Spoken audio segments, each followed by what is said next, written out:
Should you wait to buy? That's the biggest question that every buyer will think about. Let's put the property price will go up one side. Let's put the whether you overpay one side, because that happens after. What happens before you even decide to buy? So actually, the purpose of our video today is basically to walk you through the exact thought process we have whenever you work with us. So today, we are just going to break through everything using one case study to help you understand how JME actually works. The first plan is, okay lor, then we wait lah. We wait to see what happens. Plan B, save more money. Or plan C, I think I'm going to get promoted. My salary is going to increase. And that's why I should wait.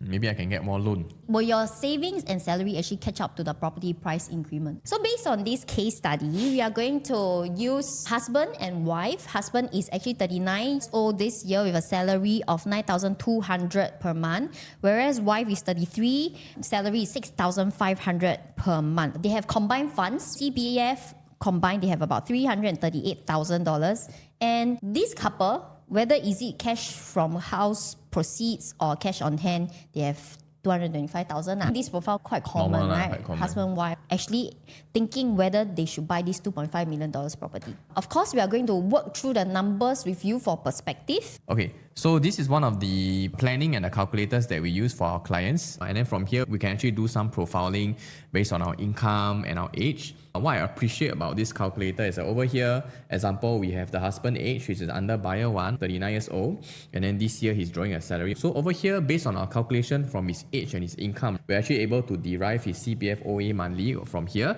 And for the wife, correspondingly, 6,500, she have a CPF OA contribution of 1,004. So from there, we're actually able to forecast based on their CPF contributions, right? Let's say 1 year, 2 years later down the road, how much CPF OA in total will they have? We can see their current OA combined is 338,000. And then with their current OA and current savings, their total funds they have is 563,000. So actually, in fact, to be able to afford 2.33 million, we will need a down payment, a total of 670,000. So this means that there is actually a shortfall of over 100,000 for them to be able to afford 2.33. But this is just based on the loan. But if we were to base on their CPF OA plus savings, just now we mentioned we combine together plus their loan, then their actual affordability is actually 1.97 million.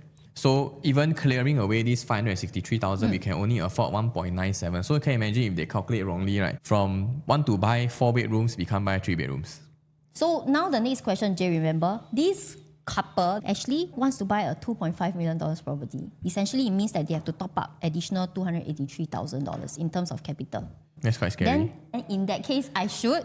Wait, I save money. Yeah. So then we'll always have to go through this long calculation to run through with the buyers to help them to see. Or how long they should wait to be able to save. The first plan is, okay lor, then we wait lah. We wait to see what happens. Plan B, save more money. Or plan C, I think I'm going to get promoted. My salary is going to increase. And that's why I should wait. Maybe I can get more loan. Today, I'm not saying that you shouldn't wait to save more money or you shouldn't wait for that promotion. What we are trying to say that with this calculator and the reports and the thinking process that me and Jay always do, right? Actually, every family can say is different. Some people will say, okay lah, you Chill can first. continue, chill first. This isn't the time. Some people, we will really encourage them to move forward first. But of course, if you want a very detailed calculation, just like what we are going to do in this video, you can actually reach us via our contact number here. Alternatively, we would also like to invite you to join us in our Telegram community because this is where we share the opinions on the latest property news and drop out units as well. Okay, so without further ado, let's go back to the calculation. Actually, Jay, do you agree that it's very common for people to say that got shortfall, then I want to save more money? So we're going to use one scenario to show you, if let's say you really plan to save more money, how will it work? Hey Vivian, do you think it's actually quite common? At the moment they can't afford, then they say that, hey, can you come out with us a plan whereby we save a certain amount every month?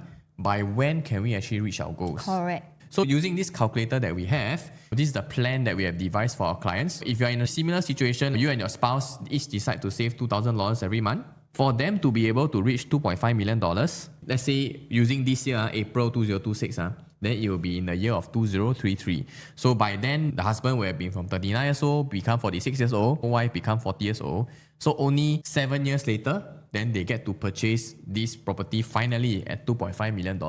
Yeah. Correct. So 7 years is a very long time. And that's why we also want to see, is there any faster way to achieve this or not? Then the next thinking is, can you from your salary save more? So we are going to do up this close to 50% of the pay is towards saving up for the next dream home. So just now it's 2,000, now is 4,000 and $3,000 respectively. Originally, you can buy at 2033 with the $2,000 savings, but now more saving much earlier. Everything is pushed forward 2030. So from 2026 to 2030, this is how many years, Jay? 4 years lah. So from 7 to 4 years, we can see that everything pushed forward by 3 years. So everything is much faster. But is this the only way or not?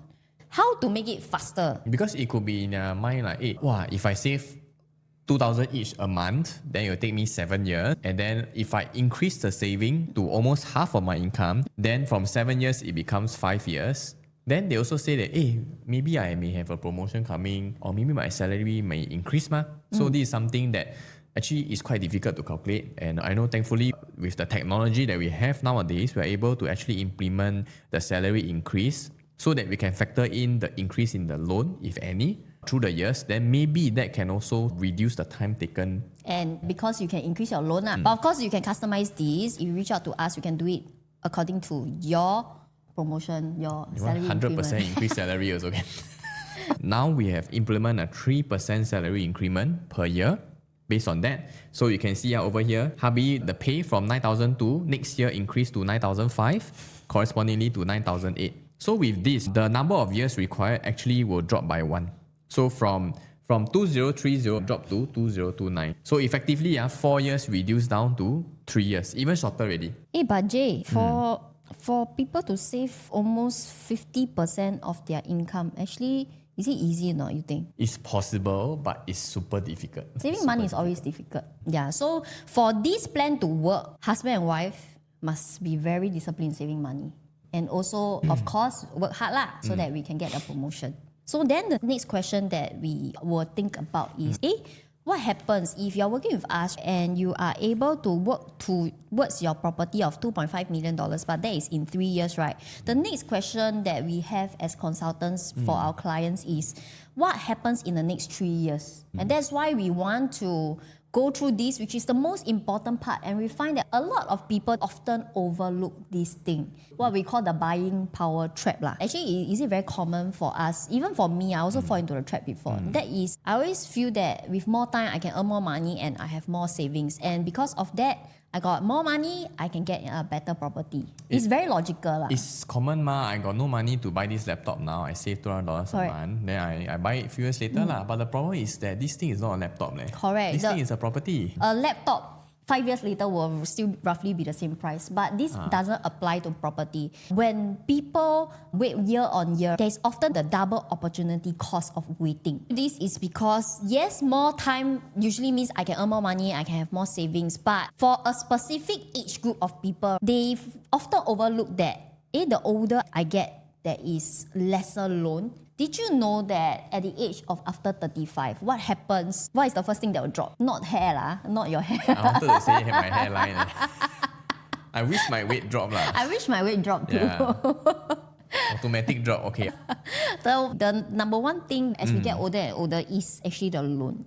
So to give you perspective, we actually have put up this chart to show you that between 35 years old versus 45 years old, 10 years apart, even though your income can be the same in 10 years' time, and as you age, you got more and more CPF accumulated.